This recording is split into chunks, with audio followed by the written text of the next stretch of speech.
Hello everyone, welcome to trending exam way to success. Myself Komal. As you know, हम आपके साथ लाए हैं समसामयिक घटना चक्र की सीरीज और इस सीरीज में हम पॉलिटी को chapter wise previous year questions के थ्रू कवर करेंगे। दोस्तों, आप सभी को पता है कि जब भी कॉम्पिटेटिव एग्जाम की तैयारी करते हैं तो उसके लिए प्रीवियस ईयर क्वेश्चंस क्या रोल प्ले करते हैं। इसी बात को ध्यान में रखते हुए हम आपके साथ लाए हैं घटना चक्र की सीरीज, जिसमें हम लास्ट 25 से 30 सालों के जितने भी क्वेश्चंस हैं, प्रीवियस ईयर क्वेश्चंस हैं, उन्हें एमसीक्यू के थ्रू कवर करेंगे। चलिए दोस्तों, शुरुआत करते हैं एक नए चैप्टर की, जिसमें हम राज्य विधानमंडल और मंत्रिपरिषद के बारे में पढ़ेंगे। और आप सभी को पता है कि इस सीरीज में ये हमारा चैप्टर नंबर 26 है।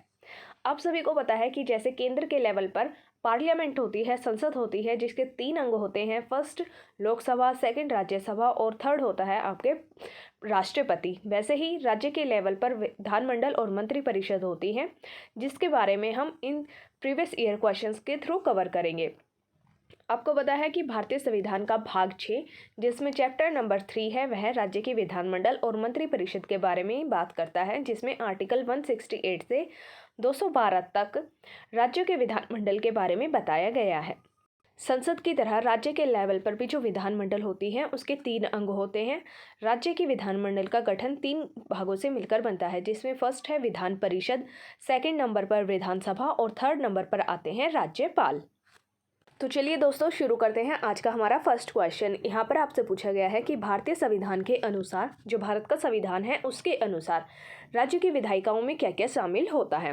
फर्स्ट विधान परिषद और राज्यपाल, सेकंड विधानसभा और विधान परिषद, थर्ड विधानसभा और राज्यपाल और फोर्थ राज्यपाल, विधानसभा एवं विधान परिषद जहाँ इसका अस्तित्व है, यानी कि जिन जिन राज्यों में विधान परिषद है वह। तो यहाँ पर आप देखेंगे कि आपका जो थर्ड और फोर्थ स्टेटमेंट दी गई है वो दोनों की दोनों करेक्ट है। राज्यों की जो विधायिका होती हैं उसमें विधानसभा, राज्यपाल, राज्यपाल, विधानसभा और विधान परिषद, ये तीनों ही मिलकर राज्य की विधायिका का निर्माण करते हैं। तो यहाँ पर आप देखेंगे कि आपको ऑप्शन में जो आपका ऑप्शन सी दिया गया है वो करेक्ट है, जिसमें थर्ड और फोर्थ स्टेटमेंट आपकी दोनों ही सही है। आर्टिकल 168 के अनुसार राज्य की विधायिका में जो चीज़ें शामिल होती हैं वो है फर्स्ट नंबर पर राज्यपाल, सेकंड पर विधानसभा और थर्ड विधान परिषद जहां इसका अस्तित्व है, यानी कि जिन जिन राज्यों में विधानसभा है वह। इस प्रकार जिन राज्यों में विधान परिषद नहीं है उनके संदर्भ में थर्ड सही है, जबकि जिन राज्यों में विधान परिषद है उनके संदर्भ में फोर्थ सही है। इसलिए यहाँ पर आपको दिया गया है कि ऑप्शन सी आपको करेक्ट दिया गया है, यानी कि थर्ड स्टेटमेंट भी सही है और फोर्थ स्टेटमेंट भी आपकी बिल्कुल करेक्ट है। यहाँ पर आपको ये समझाया गया है कि जिन राज्यों में विधान परिषद नहीं है उनके हिसाब से आपकी थर्ड स्टेटमेंट सही है, और जिन राज्यों में विधान परिषद होती है उसके हिसाब से आपकी फोर्थ स्टेटमेंट सही है। इसलिए आपको यहाँ पर थर्ड ऑप्शन दिया गया है, जिसमें दोनों ही स्टेटमेंट बिल्कुल करेक्ट बताई गई हैं। तो चलिए दोस्तों, क्वेश्चन नंबर 2 देखते हैं। यहाँ पर आपसे पूछा गया है कि भारत में राज्य की जो विधान पालिकाएँ होती हैं उनमें से उनका कौन सा उच्च सदन होता है। जो राज्य की विधान पालिकाएँ होती हैं उसका उच्च सदन कौन सा होता है। ऑप्शन ए विधान पालिका परिषद, ऑप्शन बी विधान पालिका समिति, ऑप्शन सी राज्यपाल का कार्यालय और ऑप्शन डी इनमें से कोई भी नहीं। तो यहाँ पर आपका ऑप्शन ए करेक्ट है। जो राज्य की विधान पालिकाएँ होती हैं, जिन राज्यों में विधानसभा और विधान परिषद दोनों होती हैं, उनमें जो उच्च लेवल पर होती है, उच्च सदन होता है, वह विधान पालिका परिषद का होता है। तो यहाँ पर आपका ऑप्शन ए करेक्ट है। भारतीय संविधान के अनुसार आर्टिकल 168 क्लोज 2 में जहाँ किसी राज्य के विधानमंडल के 2 सदन होते हैं, जो राज्य की विधानमंडल होती है उसमें अगर दोनों सदन हैं तो वहाँ एक का नाम तो विधान परिषद होता है और दूसरे सदन का नाम होता है विधानसभा। इनमें विधान यानी कि विधान पालिका परिषद उच्च सदन और विधानसभा निचला सदन होता है। तो जो आपकी विधान पालिका होती है वह उच्च सदन होता है और जो विधानसभा होती है वह निचला सदन होता है। विधान पालिका आपकी राज्यसभा की तरह होती है और जो आपकी विधानसभा है वह लोकसभा की तरह होती है। क्वेश्चन नंबर 3 देखेंगे। राज्य विधान परिषद का प्रावधान भारतीय संविधान के किस अनुच्छेद में रखा गया है। आपको बताना है कि जो भारत का संविधान है उसके किस आर्टिकल में राज्य की विधान परिषद विधानसभा नहीं, विधान परिषद के बारे में आपको कौन से आर्टिकल में बताया गया है? राज्य की विधान परिषद का प्रावधान भारतीय संविधान के किस आर्टिकल में है? Option A article 170, option B article 171, option C article 172 और ऑप्शन डी आर्टिकल 173। तो यहाँ पर आपका ऑप्शन बी बिल्कुल करेक्ट है। आर्टिकल 171 में आपको राज्य की विधान परिषद के बारे में बताया गया है। आगे इसके एक्सप्लेनेशन देखेंगे।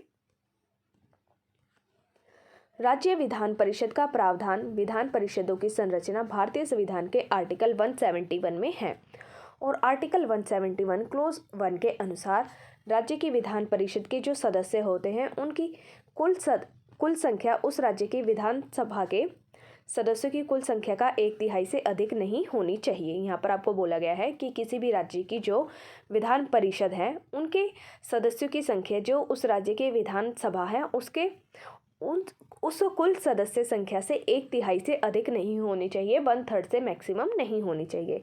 परंतु किसी राज्य की विधान परिषद के सदस्यों की संख्या किसी भी दशा में 40 से कम नहीं होनी चाहिए। यहाँ पर आपको बताया गया है कि जिस भी राज्य में विधान परिषद होती है वहाँ की विधान परिषद की जो सदस्य संख्या है वह 40 से कम भी नहीं होनी चाहिए। वर्तमान में केवल 6 ऐसे राज्य हैं जैसे कि कर्नाटका, उत्तर प्रदेश, महाराष्ट्र, बिहार, आंध्र प्रदेश और तेलंगाना में ही विधान परिषद है, यानी कि ये 6 ऐसे राज्य हैं जिनके अंदर विधान परिषद है। आर्टिकल 170 में विधानसभाओं की संरचना, आर्टिकल 172 में राज्यों के विधानमंडलों की अवधि यानी कि टेन्योर और आर्टिकल 173 में राज्यों के विधानमंडल के सदस्य के लिए एलिजिबिलिटी के बारे में बताया गया है। यहाँ पर आप देखेंगे कि केवल 6 ऐसे राज्य हैं जिनके अंदर विधान परिषद है और आपको आर्टिकल जो 170 है इसमें विधानसभाओं का स्ट्रक्चर बताया गया है कि कैसा होता है और आर्टिकल 172 में आपको जो राज्यों का विधानमंडल होता है उसके टेन्योर के बारे में बताया गया है, अवधि के बारे में बताया गया है और आर्टिकल 173 में आपको राज्य के विधानमंडल की जो सदस्यों के लिए एलिजिबिलिटी का क्राइटेरिया दिया गया है उसके बारे में बताया गया है। क्वेश्चन नंबर 4, राज्य में दूसरे सदन की स्थापना या उसे रद्द करने से संबंधित कौन सी विधि सही है? यहाँ पर आपको बताना है कि अगर आपको किसी भी स्टेट के अंदर किसी दूसरे सदन की स्थापना करनी हो या फिर उसे रद्द करना हो तो आप कौन सी प्रोसीजर अपनाएंगे?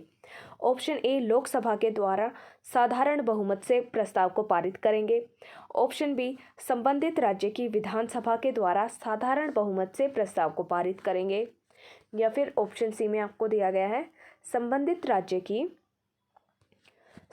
राज्य की जो विधानसभा होती है उसके द्वारा पूर्ण बहुमत से प्रस्ताव को पारित करेंगे और संसद की जो विधि होती है उसके द्वारा भी प्रस्ताव को पारित करेंगे और ऑप्शन डी में दिया गया है कि लोकसभा के द्वारा पूर्ण बहुमत से पारित प्रस्ताव। तो यहाँ पर आप देखेंगे कि आपका ऑप्शन सी बिल्कुल करेक्ट है। अगर आपको किसी राज्य के जो दूसरा सदन है उसकी स्थापना करनी है या फिर उसे रद्द करना है तो आपको उस राज्य की जो विधानसभा होती है उसके पूर्ण बहुमत से एक प्रस्ताव को पारित करना होता है उस सदन की स्थापना करने के लिए या फिर उसे रद्द करने के लिए, और जो आपकी पार्लियामेंट होती है उसकी जो प्रोसीजर होती है उसके द्वारा भी उस प्रस्ताव को पारित करवाना होता है। ये 2 कंडीशन आपको बताई गई है। यहाँ पर आपका ऑप्शन सी बिल्कुल करेक्ट है। आगे इसके एक्सप्लेनेशन देखेंगे। संविधान के आर्टिकल 169 क्लोज 1 में राज्य में जो दूसरे सदन अर्थात विधान परिषद की स्थापना या विघटन संसद विधि द्वारा तब कर सकती है जब संबंधित राज्य की विधानसभा इस आशय का संकल्प सदन की कुल सदस्य संख्या के बहुमत तथा उपस्थित और मत देने वाले सदस्यों के 2/3 मेजॉरिटी से बहुमत से पारित कर दे। तत्संबंधी विधि को संसद के द्वारा साधारण विधेयक की भांति सामान्य बहुमत से पारित किया जाता है और आर्टिकल 169 क्लोज 3 में बताया गया है कि के तहत ऐसी विधि आर्टिकल 368 के तहत प्रयोजनों के लिए इस संविधान का संशोधन नहीं समझी जाएगी। आपको बताया गया है कि अगर आप आर्टिकल 169 क्लोज 3 के अनुसार किसी भी राज्य की विधान परिषद का गठन करते हैं या फिर उसके रद्द करते हैं तो जो आप बहुमत पारित करते हैं वह आर्टिकल 368 के तहत संशोधन नहीं माना जाता है। क्वेश्चन नंबर 5, निम्नलिखित में से किस विधायी सदन को समाप्त किया जा सकता है? यहाँ पर आपको बताना है कि राज्य का कौन सा ऐसा सदन है जिसे समाप्त किया जा सकता है। Option A Rajya Sabha, option B Vidhan Sabha, option C Lok Sabha और ऑप्शन डी विधान परिषद। तो यहाँ पर आपका जो ऑप्शन डी है वो बिल्कुल करेक्ट है। राज्य का जो विधानसभा होती विधान परिषद, विधानसभा नहीं, जो विधान परिषद होती है उसे समाप्त किया जा सकता है। तो यहाँ पर आपका ऑप्शन डी बिल्कुल करेक्ट है। Move to next question. Question number 6 में आपसे पूछा गया है, भारत के किसी राज्य में विधान परिषद का सृजन करना हो, उसकी स्थापना करनी हो या फिर उसकी समाप्ति करनी हो, तो उसके लिए आपको कौन सी प्रोसीजर अपनानी होती है। अगर आपको किसी राज्य की जो विधान परिषद होती है उसकी स्थापना करनी है या फिर उसकी समाप्ति करनी है, तो आप कौन सी प्रोसीजर अपनाएंगे। ऑप्शन ए, किसी राज्य के राज्यपाल की संस्तुति पर राष्ट्रपति के द्वारा, यानी कि जिस राज्य की विधान परिषद का आपको सृजन करना है या फिर उसकी समाप्ति करनी है, उस राज्य का जो राज्यपाल होते हैं उसकी रिकमेंडेशन पर राष्ट्रपति ऐसा करते हैं। लेकिन ये ऑप्शन आपका बिल्कुल इनकरेक्ट है। ऑप्शन बी, संसद के द्वारा। तो आपका ऑप्शन बी भी इनकरेक्ट है क्योंकि संसद से पहले भी कुछ होता है। ऑप्शन सी, राज्य विधान सभा के तत्संबंधी संकल्प पारित करने पर संसद के द्वारा। तो यहाँ पर आपका ऑप्शन सी बिल्कुल करेक्ट है। जिस भी राज्य की आपको विधान परिषद का सृजन करना है या फिर उसकी समाप्ति करनी है, उसके लिए आपको उस राज्य की जो विधानसभा होती है उसके द्वारा स्पेशल मेजॉरिटी से एक प्रस्ताव को पारित किया जाता है और वह प्रस्ताव विधानसभा के द्वारा पारित होने के बाद संसद की जो विधि होती है उसके द्वारा उसे पारित किया जाता है। फिर राज्य की जो विधान परिषद होती है उसका गठन होता है या फिर उसकी समाप्ति हो जाती है, जो भी आपको करना होता है। ऑप्शन डी, मंत्री परिषद की संस्तुति पर राज्यपाल के द्वारा। तो यहाँ पर जो मैंने आपको ऑप्शन सी बताया है वो बिल्कुल करेक्ट है। Option C is correct. आगे देखेंगे क्वेश्चन नंबर 7। भारतीय संविधान के निम्नलिखित में से किस अनुच्छेद के अंतर्गत विधानसभा को विधान परिषद का सृजन करने का प्रस्ताव पारित करने की इजाज़त मिलती है। आपको बताना है कि भारतीय संविधान का कौन सा ऐसा आर्टिकल है जो राज्य की विधानसभा को ये राइट देता है कि वह राज्य की विधानसभा की सृजन कर सकता है, उसकी स्थापना कर सकता है। Option A, article 168, option B article 169, option C article 170 और ऑप्शन डी आर्टिकल 171। तो यहाँ पर आपका ऑप्शन बी आपका बिल्कुल करेक्ट है। आर्टिकल 169 के अंडर में विधानसभा को ये राइट दिया गया है कि वह किसी भी राज्य की विधान परिषद का सृजन कर सकता है। आगे देखेंगे क्वेश्चन नंबर 8। भारतीय संविधान के निम्नलिखित अनुच्छेदों में से किस एक के अंतर्गत विधान परिषद की स्थापना या फिर समाप्ति की व्यवस्था की गई है। आपको बताना है कि भारतीय संविधान का कौन सा ऐसा आर्टिकल है जिसके अंदर जो विधान परिषद है इसकी स्थापना और इसकी समाप्ति के बारे में बताया गया है। Option A, article 168, option B article 169, option C article 170 और ऑप्शन डी आर्टिकल 171। तो यहाँ पर आप देखेंगे कि आपका ऑप्शन बी बिल्कुल करेक्ट है। आर्टिकल 169 के अंडर में राज्य की विधानसभा को ये राइट दिया गया है कि वह राज्य की विधान परिषद की स्थापना भी कर सकते हैं और उसके समाप्ति भी कर सकते हैं। जो राज्य की विधानसभा होती है वह एक प्रस्ताव को पारित करती है स्पेशल मेजॉरिटी बहुमत के साथ और उसके बाद में उसे संसद की विधि के द्वारा पास किया जाता है, जिसके बाद विधान परिषद की स्थापना होती है या फिर उसकी समाप्ति होती है। Question number 9। राज्यों में विधान परिषद के सृजन के लिए संविधान के किस अनुच्छेद में वर्णित प्रक्रिया को अपनाया गया है। आपको बताना है कि जो राज्य की विधान परिषद है इसका सृजन करने के लिए, इसकी स्थापना करने के लिए भारतीय संविधान में जो प्रोसीजर दी गई है वह किस आर्टिकल में दी गई है। Option A, article 368, option B article 69, option C article 269 और ऑप्शन डी आर्टिकल 169। तो यहाँ पर आपका ऑप्शन डी बिल्कुल करेक्ट है। आर्टिकल 169 में ये प्रोसीजर दी गई है कि राज्य की जो विधान परिषद होती है इनका सृजन कैसे किया जाएगा। Question number 10। निम्नलिखित कथनों पर विचार कीजिए। यहाँ पर आपको 2 कथन दिए गए हैं और इनमें से आपको बताना है कि कौन सा कथन सही है। फर्स्ट में दिया गया है कि भारत में किसी राज्य की विधान परिषद के आकार में उस राज्य की विधानसभा के आधे से बड़ी हो सकती है। तो यहाँ पर आपका जो फर्स्ट स्टेटमेंट है वो बिल्कुल इनकरेक्ट है, क्योंकि किसी भी राज्य की जो विधान परिषद होती है वह उसी राज्य के विधानसभा से 1/3 से अधिक नहीं होनी चाहिए और यहाँ पर आपको दिया गया है कि आधे से भी बड़ी हो सकती है। तो ये आपका इनकरेक्ट है। और आपको सेकंड स्टेटमेंट में दिया गया है कि किसी राज्य का राज्यपाल उस राज्य की विधान परिषद के सभापति को नाम निर्देशित कर सकता है। यानी कि जो उस राज्य का राज्यपाल है वह उस राज्य की विधान परिषद के जो सभापति होते हैं उन्हें नॉमिनेट कर सकते हैं। तो यहाँ पर आपका जो सेकंड स्टेटमेंट है वो भी इनकरेक्ट है। तो यहाँ पर आपका ऑप्शन डी सही हुआ, जिसमें ना तो फर्स्ट स्टेटमेंट सही है और ना ही सेकंड सही है, दोनों की दोनों आपकी इनकरेक्ट दी गई हैं। आगे इसके एक्सप्लेनेशन में देखते हैं क्या दिया गया है। आर्टिकल 171 क्लोज 1 के अनुसार विधान परिषद की जो सदस्य संख्या होती है वह उस राज्य की विधानसभा के सदस्यों की कुल संख्या के 1/3 से अधिक नहीं होनी चाहिए। कोई राज्य है उसकी जो विधान परिषद है उसके सदस्यों की संख्या उसी राज्य की जो विधानसभा है उनके 1/3 से अधिक नहीं होनी चाहिए, लेकिन किसी भी दशा में वह 40 से कम भी नहीं होनी चाहिए। इसमें बोला गया है कि जो विधान परिषद के जो सदस्य होते हैं उनकी सदस्य संख्या 40 से कम नहीं होनी चाहिए। आर्टिकल 182 के अनुसार विधान परिषद के सभापति या फिर उपसभापति का जो निर्वाचन होता है विधान परिषद के द्वारा किया जाता है, इसलिए आपकी दोनों के दोनों स्टेटमेंट इनकरेक्ट है। सेकंड में आपको दिया गया था कि विधान परिषद के सभापति का जो नॉमिनेट होते हैं वह राज्यपाल के द्वारा किए जाते हैं, लेकिन वो इनकरेक्ट है। अब आगे देखेंगे क्वेश्चन नंबर 11। उत्तर प्रदेश की विधान परिषद में राज्यपाल के द्वारा कितने सदस्यों को मनोनीत किया जाता है। आपको बताना है कि जो उत्तर प्रदेश की विधानसभा है उसके अंदर राज्यपाल के द्वारा कितने सदस्यों को नॉमिनेट किया जाता है। और आपको यहाँ पर यह भी पता होना चाहिए कि जो उत्तर प्रदेश की विधानसभा है वह भारत के राज्यों में सबसे बड़ी विधान परिषद जो उत्तर प्रदेश की विधान परिषद है वह भारत के जितने भी राज्य हैं उनमें सबसे बड़ी विधान परिषद है। तो यहाँ पर आपको कुछ ऑप्शंस दिए गए हैं, आपको बताना है कि उत्तर प्रदेश के विधान परिषद में राज्यपाल के द्वारा कितने सदस्यों को नॉमिनेट किया जाता है। ऑप्शन ए कुल सदस्यों का 1/10, ऑप्शन बी कुल सदस्यों का 1/8 भाग, ऑप्शन सी कुल सदस्यों का 1/7 भाग और ऑप्शन डी कुल सदस्यों का 1/6 भाग। तो यहाँ पर आपका ऑप्शन ए करेक्ट है। कुल सदस्यों का जो 1/10 पार्ट होता है वह राज्यपाल के द्वारा नॉमिनेट किया जाता है उत्तर प्रदेश की विधान परिषद में।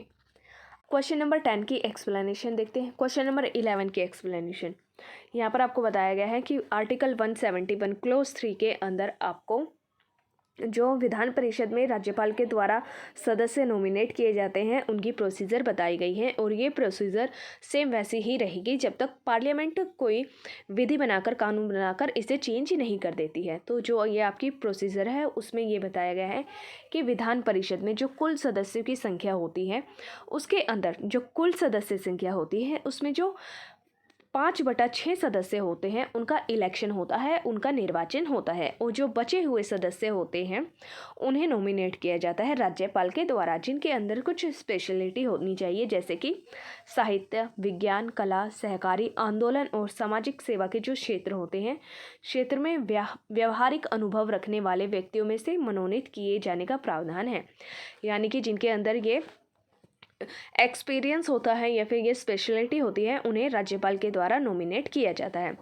तथापि राज्यों में विधान परिषदों की वर्तमान जो संरचना है आपको बताया गया है कि अभी फ़िलहाल में राज्यों के अंदर जो विधान परिषदों का जो स्ट्रक्चर है, संरचना है, उसमें आर्टिकल 171 क्लोज 2 के अनुसार संसद के द्वारा बनाई गई विधि अर्थात लोक प्रतिनिधित्व अधिनियम 1950 समय समय पर यथा संशोधित यानी कि चेंज उसके अंदर अमेंडमेंट होती रहती है। इसकी जो लोक प्रतिनिधित्व अधिनियम 1950 की जो धारा 10 है और अनुसूची 3 के प्रावधानों के अनुरूप है। इसी के तहत अविभाजित उत्तर प्रदेश की जो विधान परिषद है इसके कुल 108 सदस्यों में से 12 सदस्य जो 1/9 भाग माना जाता है राज्यपाल के द्वारा मनोनीत किए जाते हैं। और विभाजन के बाद में आपको बताया गया है कि विभाजन के बाद उत्तर प्रदेश के पुनः गठन अधिनियम 2002 जिसे 2004 में अमेंड किया गया था के द्वारा लोक प्रतिनिधित्व अधिनियम 1950 की अनुसूची में हुए संशोधन के तहत वर्तमान में जो उत्तर प्रदेश की विधान परिषद है उसके कुल 100 सदस्यों में से 10 सदस्य यानी कि 1/10 भाग को राज्यपाल के द्वारा मनोनीत किया जाता है।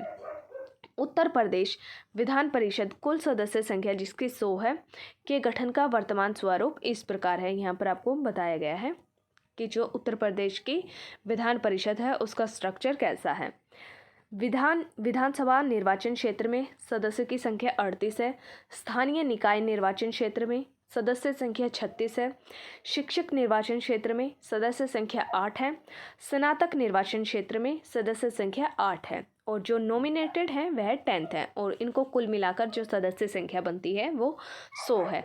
तो उत्तर प्रदेश की विधान परिषद जो है उसकी कुल सदस्य संख्या 100 है, जिसमें से 10 मेंबर जो होते हैं उन्हें नॉमिनेट किया जाता है राज्यपाल के द्वारा।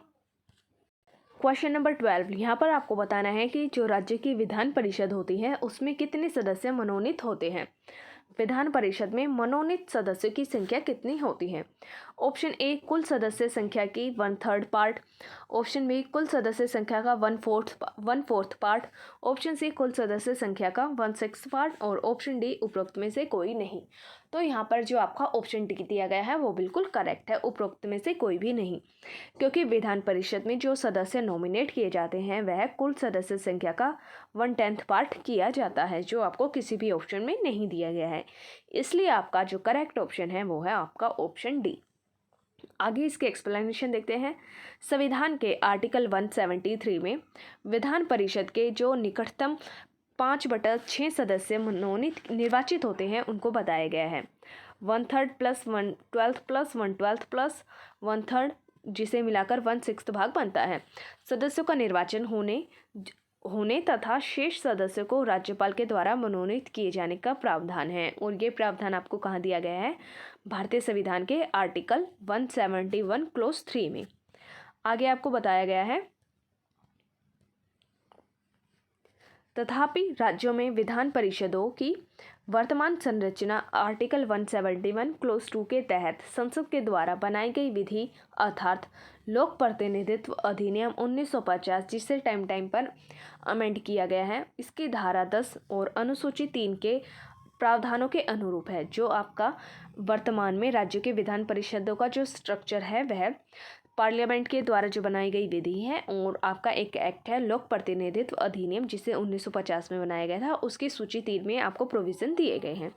इसके तहत आंध्र प्रदेश की विधान परिषद में कुल 50 सदस्यों में से 6 सदस्य, लगभग 1/8 भाग। बिहार की जो विधान परिषद है उसके 75 सदस्य, जिनमें से 12 सदस्य यानी कि जिनका पार्ट बनता है 1/6 पार्ट, और महाराष्ट्र की विधान परिषद के कुल 78 मेंबर, जिसमें से 12 सदस्य यानी कि 1/6.5 भाग।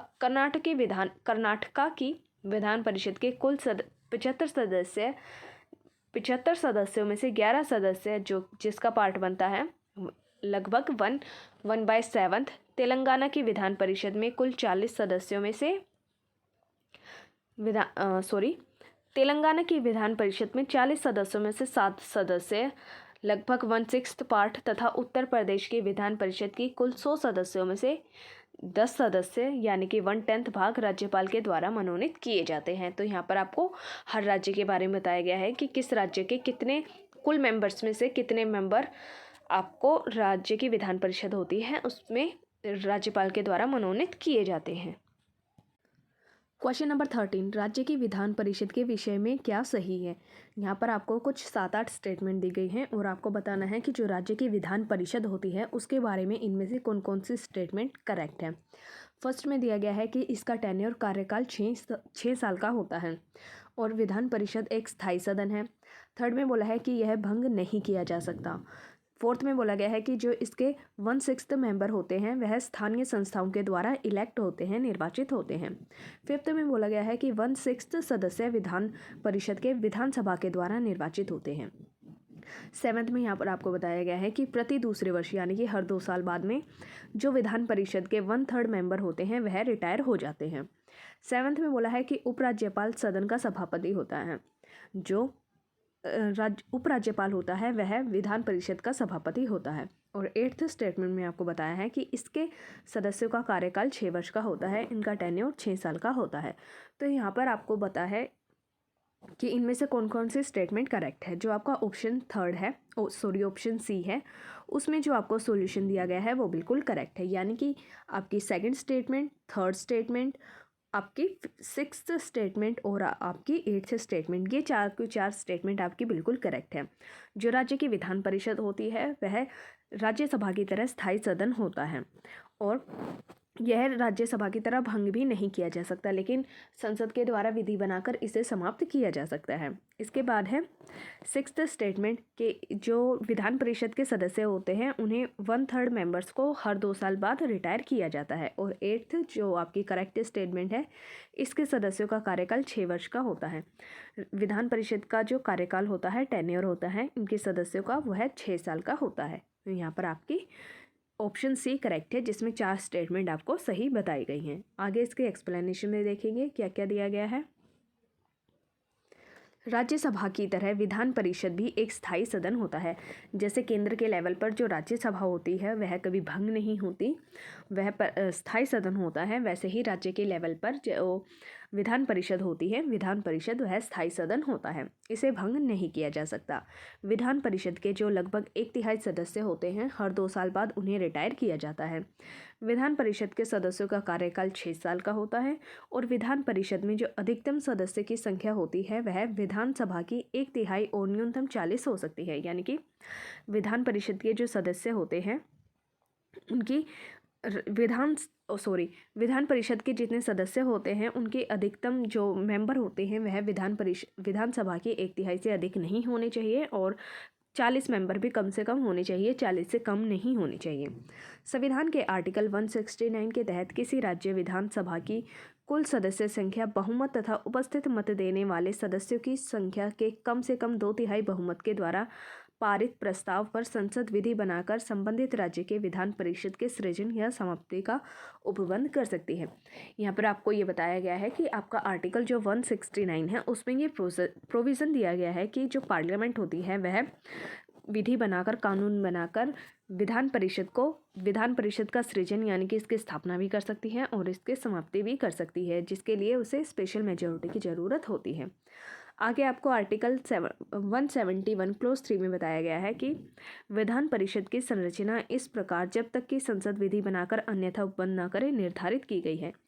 आर्टिकल 171 क्लोज 3 में विधान परिषद की जो संरचना है उसे निर्धारित किया गया है और वो तब तक चेंज नहीं किया जाएगा जब तक कि पार्लियामेंट कोई कानून बनाकर उसे चेंज नहीं करती है। आगे देखेंगे इसमें क्या दिया गया है। आपके जो आर्टिकल 171 क्लोज 3 है उसके अंदर कुछ प्रोविजंस दिए गए हैं, जिसमें फर्स्ट नंबर पर है यथाशक्य निकटतम 1/3 सदस्य स्थानीय निकाय के द्वारा चुने जाएंगे। जो आपके विधान परिषद के 1/3 1/3 सदस्य होते हैं वह स्थानीय निकायों के द्वारा चुने जाते हैं और निकटतम 1/12 भाग यानी कि जो 1/12 सदस्य होते हैं वह न्यूनतम 3 वर्ष से स्नातकों के द्वारा चुने जाते हैं। आगे है यथाशक्य निकटतम जो 1/12 मेंबर होते हैं वह न्यूनतम 3 वर्ष से कम से अध्यापन कर रहे लोग चुनेंगे जो माध्यमिक स्तर से निम्न स्तर के नहीं होने चाहिए। फोर्थ में बोला गया है कि 1/3 मेंबर विधानसभा के सदस्यों के द्वारा चुने जाते हैं और जो शेष बचे हुए होते हैं उनका नॉमिनेट, ये सब आपको जो ऊपर दिया गया है ये इलेक्ट होते हैं और अब आपको बताया जाएगा कि जो नॉमिनेट होते हैं वह कैसे होते हैं।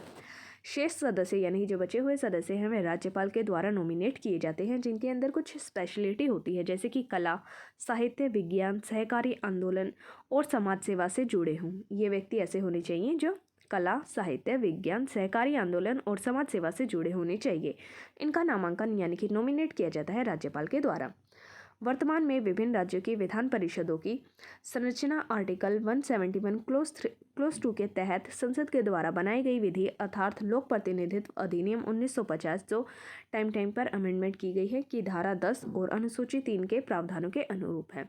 अभी फिलहाल में जो विधान परिषद की संरचना है, जो स्ट्रक्चर है वह उसका उल्लेख आर्टिकल 171 क्लोज 2 में किया गया है और एक एक्ट है जिसे लोक प्रतिनिधित्व अधिनियम 1950 कहते हैं। उसके अंदर भी कुछ प्रोविजंस हैं जिनके बारे में विधान परिषद के स्ट्रक्चर के बारे में बताया गया है। क्वेश्चन नंबर 14, निम्नलिखित में से किसे भंग नहीं किया जा सकता पर समाप्त किया जा सकता है। आपको बताना है कि कौन सा ऐसा सदन है जिसे भंग नहीं किया जा सकता लेकिन उसे समाप्त किया जा सकता है। Option A Lok Sabha, option B Rajya Sabha, option C Vidhan Sabha और ऑप्शन डी विधान परिषद। तो यहाँ पर आप देखेंगे कि जो राज्य के लेवल पर विधान परिषद है उसे भंग नहीं किया जाता, क्योंकि वह जैसे केंद्र में जो राज्यसभा का रोल होता है वैसे ही राज्य के लेवल पर विधान परिषद का रोल होता है और यह एक स्थायी सदन है, इसे भंग नहीं किया जा सकता। लेकिन संसद के द्वारा कानून बनाकर स्पेशल मेजॉरिटी के द्वारा विधान परिषद को समाप्त किया जा सकता है लेकिन भंग नहीं किया जा सकता। तो यहाँ पर आपका ऑप्शन डी बिल्कुल करेक्ट है। इनमें से ये सदन यानी कि विधान परिषद एक ऐसा सदन है जो भंग नहीं होता लेकिन समाप्त हो सकता है। आगे इसके एक्सप्लेनेशन देखेंगे। भारतीय संविधान के आर्टिकल 169 के अनुसार संसद विधि बनाकर, जो पार्लियामेंट होती है वह कानून बनाकर किसी राज्य में विधान परिषद के उत्साधन सृजन यानी कि उसकी स्थापना के लिए उपबंध कर सकेगी यदि उस राज्य की विधानसभा ने ऐसा आशय संकल्प विधानसभा की कुल सदस्य संख्या के बहुमत के द्वारा और उपस्थित और मत देने वाले सदस्यों के कम से कम 2/3 के द्वारा पारित कर दिया है। यहाँ पर बोला गया है कि आपको आर्टिकल 169 में ये प्रोविज़न दिया गया है कि पार्लियामेंट कानून बनाकर किसी भी राज्य की जो विधान परिषद है उसका सृजन कर सकती है अगर उस राज्य की विधानसभा ने ऐसा प्रस्ताव पारित किया है स्पेशल मेजॉरिटी के द्वारा। विधान परिषद एक स्थायी सदन होता है, जैसे कि राज्यसभा स्थायी सदन है वैसे ही विधान परिषद स्थायी सदन है। यह भंग नहीं की जा सकती। इसके सदस्य का जो कार्यकाल होता है वह 6 साल का होता है और हर 2 साल बाद जो 1/3 सदस्य होते हैं वह रिटायर किए जाते हैं। विधान परिषद को भंग नहीं किया जा सकता लेकिन इसका समापन या फिर उत्साधन किया जा सकता है, इसे समाप्त किया जा सकता है। इसके अतिरिक्त लोकसभा और विधानसभा दोनों अस्थायी सदन हैं। जो आपकी लोकसभा है, केंद्र के लेवल पर लोकसभा और राज्य के लेवल पर जो विधानसभा है, ये दोनों की दोनों अस्थायी सदन है। हर 5 साल बाद इनके इलेक्शन किए जाते हैं और जब ये अपनी मेजॉरिटी खो देते हैं तो इन्हें बिना इलेक्शन के भी भंग कर दिया जाता है। ये भंग किए जा सकते हैं। वहीं राज्यसभा एक स्थायी सदन है जिसमें इसे भी विधान परिषद की भांति भंग नहीं किया जा सकता है लेकिन इसको समाप्त किए जाने का प्रावधान नहीं है। क्वेश्चन नंबर 15, भारत के निम्नलिखित राज्यों में किसमें अभी तक विधान परिषद नहीं है यद्यपि संविधान सप्तम संशोधन यानी कि 7th अमेंडमेंट अधिनियम 1956 में उसके लिए प्रोविज़न है, उपबंध है। Option A Maharashtra, option B Bihar, option C Karnataka और ऑप्शन डी मध्य प्रदेश। इस क्वेश्चन में आपको ये पूछा गया है कि कौन सा ऐसा राज्य है, इन चारों राज्यों में से कौन सा ऐसा राज्य है जिसके अंदर अभी तक विधान परिषद का गठन नहीं किया गया है। लेकिन विधान परिषद के गठन का प्रोविज़न भारतीय संविधान के 7वें संशोधन अधिनियम 1956 में किया गया था। तो यहाँ पर आपका ऑप्शन डी बिल्कुल करेक्ट है, मध्य प्रदेश।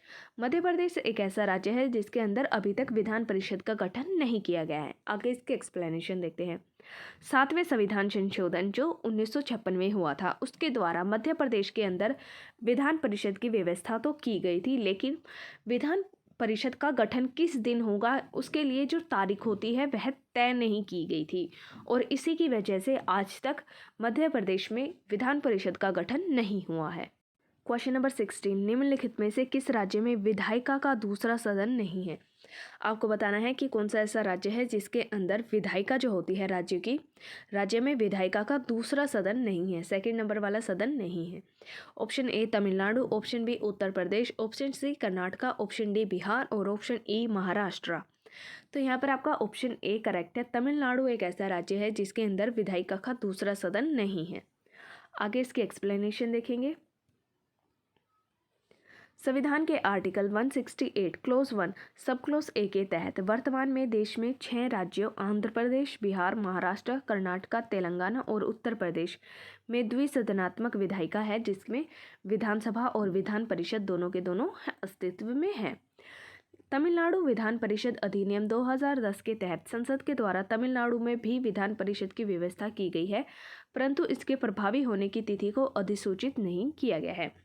यहाँ पर आपको बताया गया है कि भारतीय संविधान के आर्टिकल 168 क्लोज 1 सब क्लोज ए में 6 राज्यों के बारे में बताया गया है जिनके अंदर विधायिका के दोनों सदन हैं, विधानसभा भी और विधान परिषद भी। जो राज्य हैं फर्स्ट नंबर पर Andhra Pradesh, second Bihar, third Maharashtra, fourth Karnataka, fifth Telangana और सिक्स्थ नंबर पर है उत्तर प्रदेश। लेकिन जो आपका तमिलनाडु राज्य है उसके अंदर विधान परिषद अधिनियम 2010 में लाया गया था।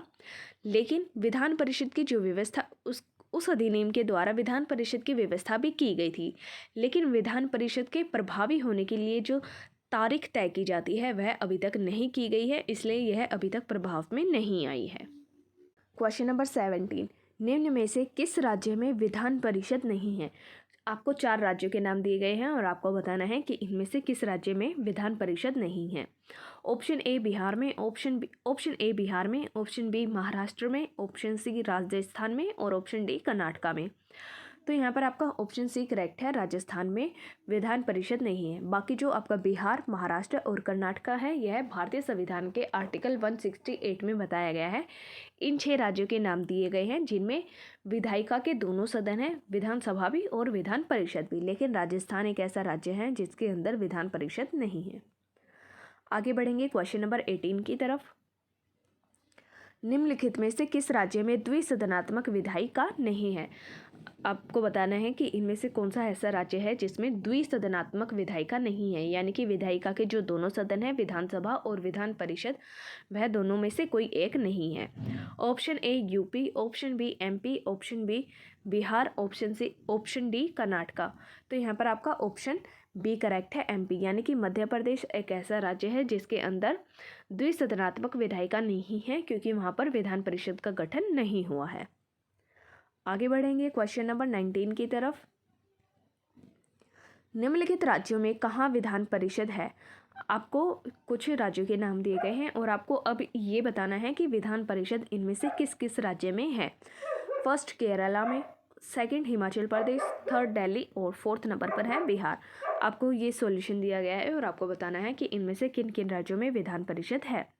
तो यहाँ पर आपका ऑप्शन डी करेक्ट है, ओनली 4, यानी कि सिर्फ बिहार एक ऐसा राज्य है जिसके अंदर विधान परिषद है।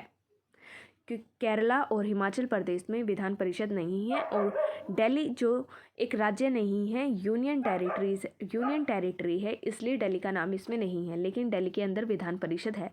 लेकिन इस क्वेश्चन में आपसे ये पूछा गया था कि किन किन राज्यों में नहीं है, इसलिए दिल्ली का नाम नहीं आया है, क्योंकि दिल्ली यूनियन टेरिटरी है। क्वेश्चन नंबर 20, वर्ष 1956 में कितने पुनः गठित राज्यों में द्विसदनीय विधायिकाएं थी? आपको ये बताना है कि 1956 में कुछ राज्यों का पुनर्गठन किया गया था।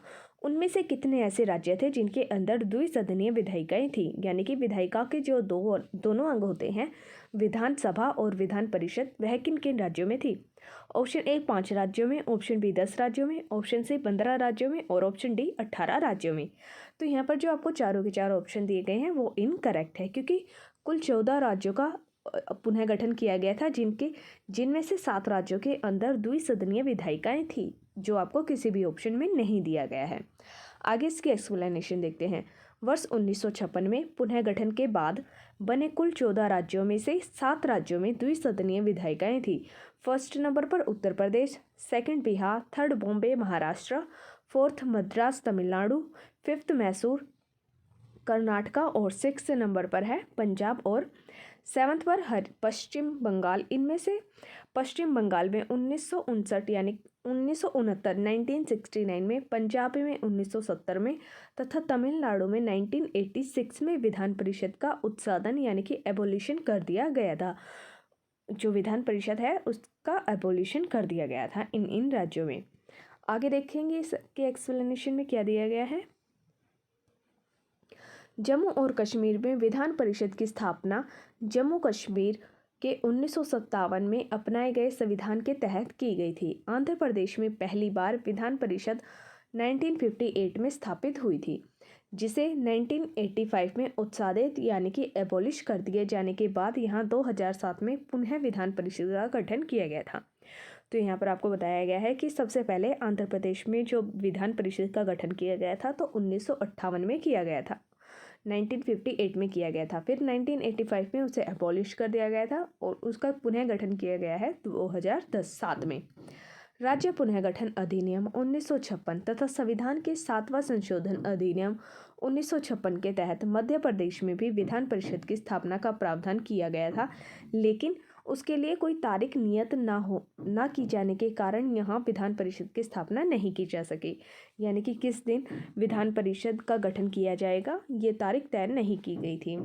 वर्तमान में आंध्र प्रदेश और तेलंगाना के सहित यानी कि आंध्र प्रदेश और तेलंगाना को मिलाकर कुल 6 राज्यों में द्विसदनीय विधायिकाएं हैं।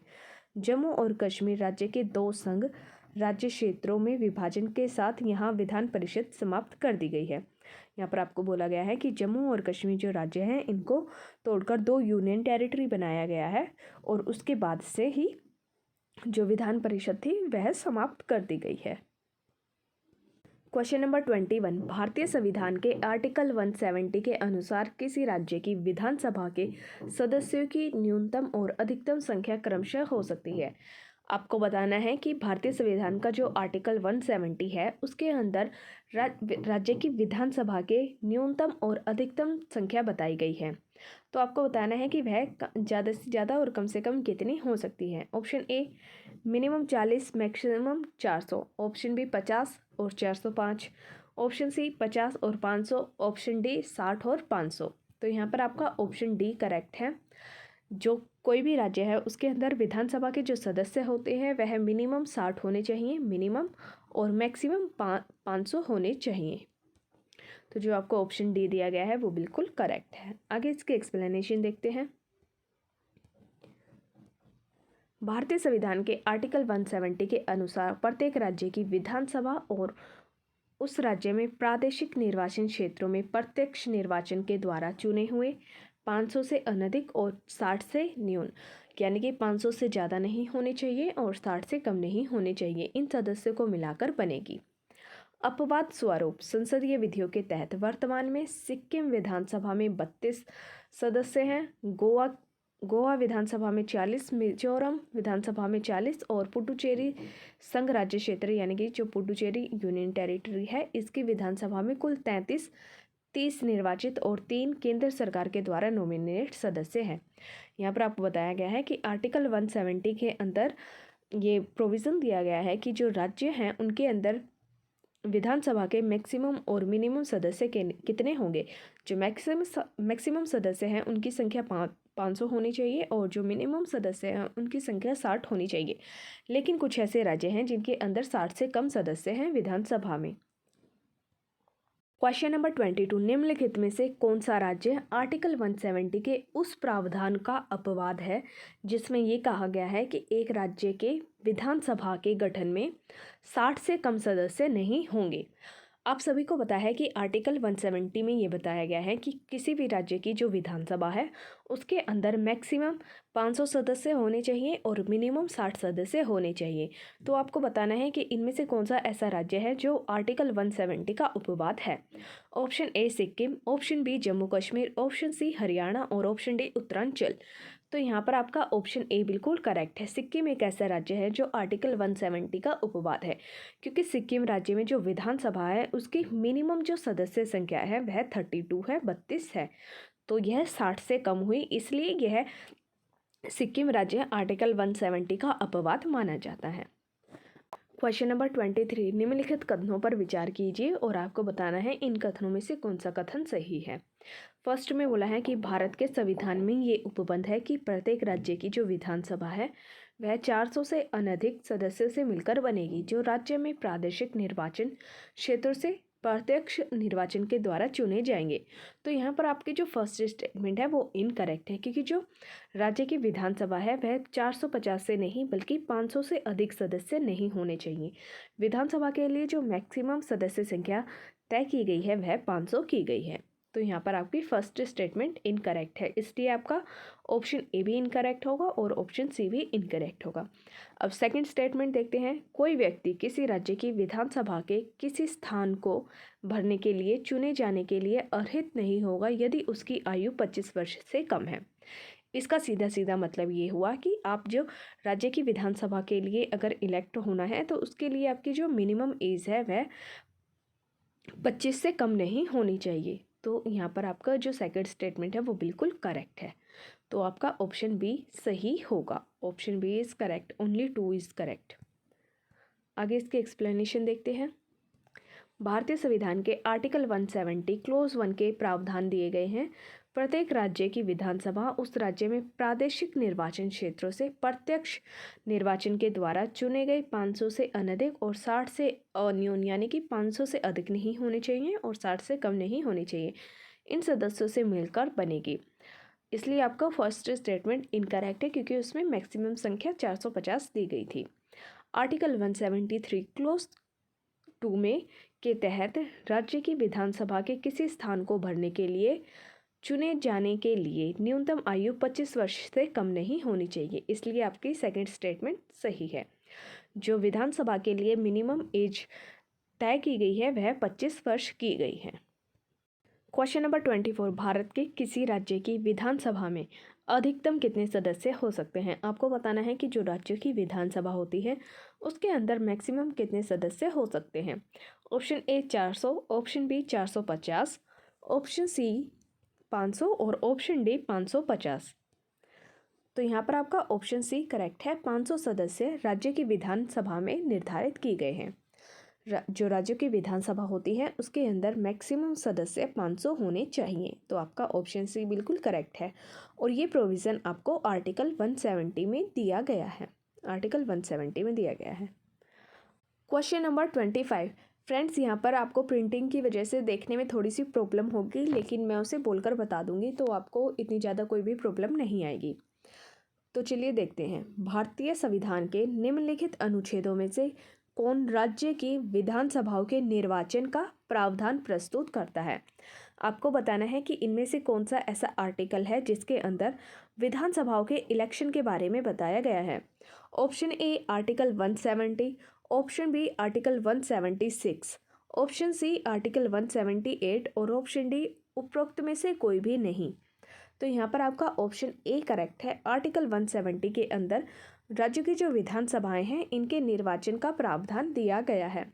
यहाँ पर आपको थोड़ी सी प्रॉब्लम होगी प्रिंटिंग की वजह से, लेकिन मैंने आपको बोलकर बताया है तो इससे आपको ज़्यादा प्रॉब्लम नहीं आएगी। क्वेश्चन नंबर 26, विधानसभा के सदस्य के लिए न्यूनतम आयु क्या विहित की गई है?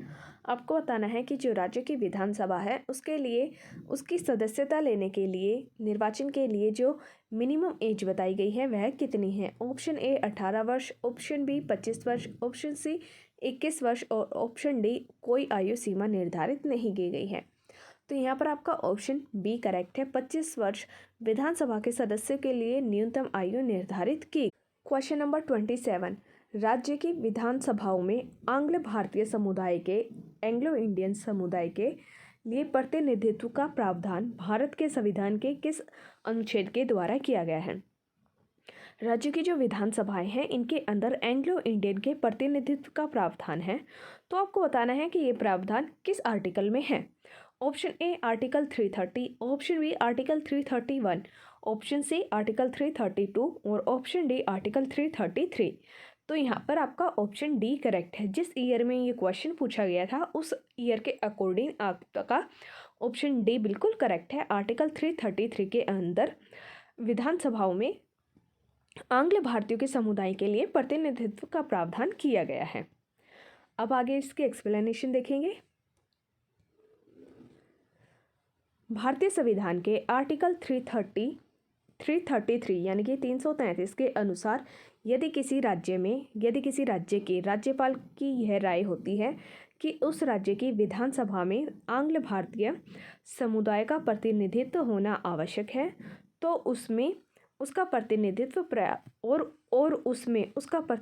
पर्याप्त नहीं है तो वह उस विधानसभा में उस समुदाय का यानी कि एंग्लो इंडियन का एक सदस्य नाम निर्देशित नॉमिनेट करता है। और यह प्रावधान भारत के मूल संविधान में आर्टिकल 334 के तहत केवल 10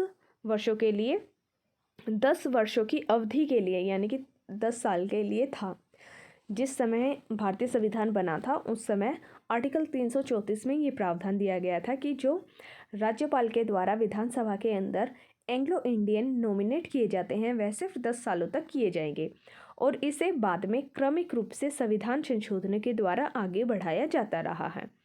फिर 95 संविधान संशोधन अधिनियम जो 2009 में हुआ था, उसके द्वारा यह अवधि संविधान के प्रारंभ से 70 वर्ष तक निर्धारित की गई थी। यहाँ इस 95 कॉन्स्टिट्यूशन अमेंडमेंट जो 2009 था, उसके अंदर ये बोला गया था कि जिस समय संविधान बना था उससे लेकर अभी तक 70 सालों तक ये प्रोविज़न निर्धारित किया गया था कि राज्यपाल के द्वारा एंग्लो इंडियंस को नॉमिनेट किया जाएगा विधानसभा में। फिर 104वें संविधान संशोधन अधिनियम 2019 के द्वारा यानी कि 10 साल बाद इसकी अवधि को आगे ना बढ़ाते हुए इसे निष्प्रभावी कर दिया था। 104वां संशोधन अधिनियम हुआ था 2019 के अंदर। इसके अंदर जो एंग्लो इंडियंस को नॉमिनेट करने का प्रावधान था उसे समाप्त कर दिया गया था। क्वेश्चन नंबर 28, किस राज्य की विधानसभा की सर्वाधिक सदस्य संख्या है? आपको बताना है कि इनमें से कौन सा ऐसा राज्य है जिसमें कि जो विधानसभा के सदस्य हैं वह सबसे ज़्यादा हैं। Option A Andhra Pradesh, option B Paschim Bangal, option C Maharashtra और ऑप्शन डी उत्तर प्रदेश। तो यहाँ पर आपका ऑप्शन डी बिल्कुल करेक्ट है, उत्तर प्रदेश। उत्तर प्रदेश एक ऐसा राज्य है जिसकी विधानसभा के अंदर सबसे अधिक सदस्य संख्या है। क्योंकि उत्तर प्रदेश की जनसंख्या ज़्यादा है, इसलिए वहाँ की जो विधानसभा के सदस्य हैं उनकी संख्या भी ज़्यादा है। भारत के सभी राज्यों में विधानसभा के सदस्यों की सर्वाधिक निर्धारित संख्या उत्तर प्रदेश में है, जो कि 403 है। क्वेश्चन नंबर 29, निम्नलिखित भारतीय राज्यों में से किसकी राज्य की विधानसभा में सदस्य संख्या अधिक है? यहाँ पर आपको कुछ 4-5 राज्यों के नाम दिए गए हैं और आपको इन राज्यों के अंदर में से बताना है कि कौन सा ऐसा राज्य है जिसकी विधानसभा में सबसे अधिक सदस्य हैं। Option A Arunachal Pradesh, option B Himachal Pradesh, option C Manipur, option D Meghalaya और ऑप्शन ई उपयुक्त में से कोई भी नहीं या फिर एक से अधिक। तो यहाँ पर आपका ऑप्शन बी करेक्ट है, हिमाचल प्रदेश। जितने भी आपको यहाँ पर इस ऑप्शन में राज्य दिए गए हैं उनमें से जो हिमाचल प्रदेश है उसकी विधानसभा में सदस्य संख्या ज़्यादा है। तो आपका ऑप्शन बी करेक्ट है। अरुणाचल प्रदेश में विधानसभा की सदस्य संख्या 60 है, मेघालय में भी 60 है, मणिपुर में भी 60 है। इनमें इनकी जो सदस्य संख्या है वो एक समान है, सब में 60 है। जबकि हिमाचल प्रदेश की विधानसभा के सदस्य की जो संख्या है वो 68 है, जो कि इनमें से सबसे अधिक है। इसलिए आपका ऑप्शन बी बिल्कुल करेक्ट है। क्वेश्चन नंबर 30, राज्य विधानसभा के निर्वाचन का संचालन करता है। आपको बताना है कि इनमें से कौन जो राज्य की विधानसभाएं होती हैं उनके इलेक्शन का संचालन करता है। ऑप्शन ए उच्च न्यायालय के मुख्य न्यायाधीश, ऑप्शन बी राज्य निर्वाचन आयोग, ऑप्शन सी भारत का निर्वाचन आयोग और ऑप्शन डी राज्य के राज्यपाल। तो यहाँ पर आपका ऑप्शन सी बिल्कुल करेक्ट है। भारत का जो निर्वाचन आयोग है, इलेक्शन कमीशन वह राज्य की विधानसभाओं के इलेक्शन को हैंडल करता है, उनका संचालन करता है। आर्टिकल 324 के तहत राज्य विधानसभाओं के निर्वाचन को संचालित करने की शक्ति भी भारत के निर्वाचन आयोग को ही सौंपी गई है। तो यहाँ पर आपका ऑप्शन सी बिल्कुल करेक्ट है।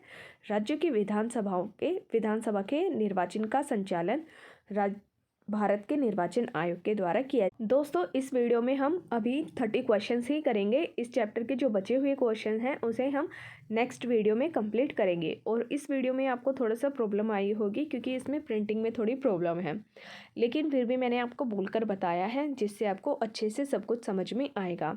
और अगर आपको इस चैप्टर में कोई भी डाउट है तो आप उसे कमेंट सेक्शन में पूछ सकते हैं। और अगर आपको वीडियो पसंद आया हो तो प्लीज़ वीडियो को लाइक करें और शेयर करें। और इसके जो बचे हुए क्वेश्चंस हैं उन्हें हम नेक्स्ट वीडियो में करेंगे। इस चैप्टर के सेकंड पार्ट में हम कंप्लीट कर लेंगे। Thank you.